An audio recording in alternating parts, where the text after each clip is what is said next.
Así fue mi última partida de heroico para pasar a Gran Maestro. Aquí habíamos pillado a uno escondido, así que le rucheamos para que pierda sus puntitos. ¡No mames, otra vez!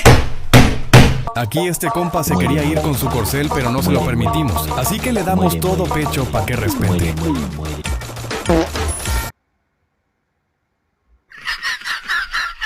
Aquí devolviéndonos y nos pillamos a este amigo y lo mandamos con papá Dios, ya que lo estaba llamando. Aquí looteando nos pillamos con este compa que estaba encerrado. Muere.